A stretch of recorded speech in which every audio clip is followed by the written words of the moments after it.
এই পাঁচটা বস্তু থকা ঘৰলৈ কেতিয়াও দৰিদ্ৰতা নাহে। ঘৰৰ মহিলাই এইটো কাম কৰিলে সেই ঘৰত সদায় দেৱী লক্ষ্মী বাস কৰে। এইকেইটা কামত সন্তুষ্ট হয় মা লক্ষ্মী।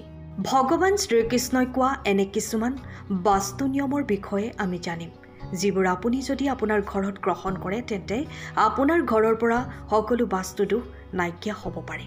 সেয়ে এই ভিডিঅ'টো শেষলৈকে চাব। ভক্তিৰে কমেণ্টত লিখিব হৰ হৰ মহাদেৱ। যিবোৰ ঘৰত নাৰীয়ে এই নিয়ম মানি চলে সেইবোৰ ঘৰত দেৱী লক্ষ্মী সদায় বাস কৰে। এনেবোৰ ঘৰত পৰিয়ালৰ লোকৰ মাজত মৰম থাকে আৰু সুশান্তিও থাকে। গতিকে আপুনিও বাস্তুশাস্ত্ৰৰ এই অত্যাৱশ্যকীয় নিয়মবোৰ মানি চলিব লাগিব। বাস্তুশাস্ত্ৰৰ মতে ঘৰত ইতিবাচক শক্তি থকাটো অতি প্ৰয়োজনীয়। শ্ৰীকৃষ্ণই কৈছে যে য'ত নাৰীক সন্মান কৰা নহয় সেই পৰিয়ালটোৰ ধ্বংস নিশ্চিত। এনে এটা পৰিয়ালে দৰিদ্ৰতাৰ মুখামুখি হ'ব লগা হয়, কাৰণ দেৱী লক্ষ্মী এনে এখন ঘৰত এক মুহূৰ্তৰ বাবেও নাথাকে। গতিকে এতিয়া আহক আমি এই গুৰুত্বপূৰ্ণ বাস্তু নিয়মবোৰ জানো, যিবোৰ ভগৱান শ্ৰীকৃষ্ণই কৈছিল। শ্ৰীকৃষ্ণই কৈছে যে প্ৰতিজন মানুহৰ ঘৰত পাঁচটা বস্তু থাকিব লাগিব: গাখীৰ, দৈ, ঘিউ, গংগা পানী আৰু মৌ। এই পাঁচটা বস্তু থকা কোনো ঘৰলৈ কেতিয়াও দৰিদ্ৰতা নাহে। এইবোৰক আটাইতকৈ পবিত্ৰ বুলি গণ্য কৰা হৈছে। দ্বিতীয় কথা, বিশেষকৈ ঘৰৰ প্ৰতিজন সদস্যই একাদশীৰ ব্ৰত পালন কৰিব লাগিব। একাদশীৰ দিনা ঘৰত কোনো অশুভ কাম কৰিব নালাগে।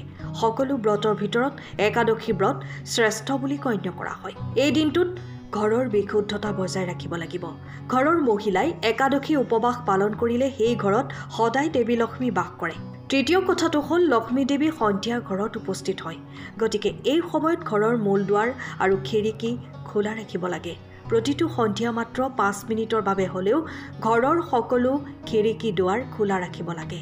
সন্ধিয়া ঘৰৰ মূল প্ৰৱেশদ্বাৰত ঘিউৰ চাকি নিশ্চয় জ্বলাই দিব। সন্ধিয়া ঘৰৰ চোতালত পানী ছটিয়াই ৰংগোলী বনাই দেৱী লক্ষ্মীক আদৰণি জনাব। এনে কৰিলে দেৱী লক্ষ্মী সুখী হৈ আপোনাৰ ঘৰত প্ৰৱেশ কৰে। সেয়ে ৰাতিপুৱা বা গধূলি ঘৰৰ মূল প্ৰৱেশদ্বাৰত ৰংগোলী বনাব লাগে। চতুৰ্থ কথাটো হ'ল ঘৰৰ মূল দুৱাৰত স্বস্তিকা চিহ্ন বনাব লাগে। স্বস্তিকা অতি শুভ প্ৰতীক। এই ঘৰখনক বেয়া চকুৰ পৰা ৰক্ষা কৰে আৰু নেতিবাচক শক্তি ঘৰত প্ৰৱেশ কৰিব নোৱাৰে। পঞ্চম কথা, ঘৰখন সপ্তাহত এবাৰকৈ নিমখীয়া পানীৰে মুচিব লাগে। নিমখে ঋণাত্মক শক্তি শোষণ কৰি ঘৰৰ পৰিৱেশ বিশুদ্ধ কৰে। গা ধোৱাৰ সময়তো পানীত অলপ নিমখ দি গা ধুব। ইয়াৰ ফলত শৰীৰ শুদ্ধ হয়। ষষ্ঠ কথা, চেনি মিহলি কৰা আটা প্ৰতিদিনে পৰুৱাক খুৱাব লাগে। এনে কৰিলে ব্যক্তিজনৰ ৰাশিফলৰ দুখবোৰ আঁতৰি যায়। সপ্তমতে, ঘৰত তেওঁলোকৰ কুলদেৱী বা কুলদেৱতাৰ নামত এটা দীপ জ্বলাব লাগিব। যেনে যদি আপোনাৰ পৰিয়ালৰ দেৱতা মহাদেৱ হয় তেন্তে বিশেষকৈ সোমবাৰে ঘৰৰ মূল প্ৰৱেশদ্বাৰত মহাদেৱৰ নামত এটা দীপ ৰাখক। তেলৰ চাকিও জ্বলাব পাৰে। মহাদেৱে আপোনাৰ ঘৰত নিজৰ বিশেষ আশীৰ্বাদ প্ৰদান কৰিব। একেদৰে আপুনিও আপোনাৰ কুলদেৱতা বা কুলদেৱীৰ বাবে এই প্ৰতিকাৰ কৰিব লাগে।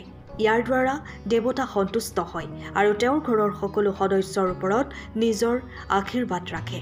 অষ্টম কথা, যিকোনো বিশেষ উৎসৱ বা শুভ সময়ত মুঠিত ক'লা সৰিয়হ লৈ 3 বাৰ ফুৱাই দিব। ইয়াৰ পিছত এই ক'লা সৰিয়হ ঘৰৰ ছাদত ঢালি দিব। ইয়াৰ ফলত নেতিবাচকতা ধ্বংস হয়।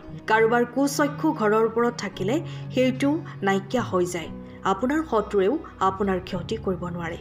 শ্ৰীকৃষ্ণই কৈছে যে দুৱাৰত অহা গৰু আৰু কুকুৰক ৰুটি খুৱাব লাগে। ঘৰৰ ছাদ বা বেলকনিত জীৱ-জন্তু আৰু চৰাইৰ বাবে পানী আৰু খাদ্য নিশ্চয়কৈ ৰাখিব লাগে। দশম কথা, প্ৰতিদিনে পাকঘৰত পানীৰে ভৰা এটা পাত্ৰ ৰাখি ৰাতিপুৱা এই পানী গছবোৰত ঢালি দিব। এনে কৰিলে সকলো ধৰণৰ বাস্তু দোষ নাইকিয়া হয়। ঘৰৰ বাহিৰৰ উত্তৰ পূব কোণত পানীৰে ভৰা এটা পাত্ৰ নিশ্চয় ৰাখক, যাতে কোনো অতিথিয়ে পিয়াসত ঘূৰি নাহে। পিয়াহ লগা মানুহক পানী দিয়াতকৈ ডাঙৰ গুণ নাই। গতিকে এইবোৰেই আছিল ভগৱান শ্ৰীকৃষ্ণই সুখ আৰু সমৃদ্ধিৰ বাবে কোৱা গুৰুত্বপূৰ্ণ কথা। ভিডিঅ'টো ভাল লাগিলে লাইক, কমেণ্ট, শ্বেয়াৰ কৰি চেনেলটো ছাবস্ক্ৰাইব কৰি দিব। ধন্যবাদ।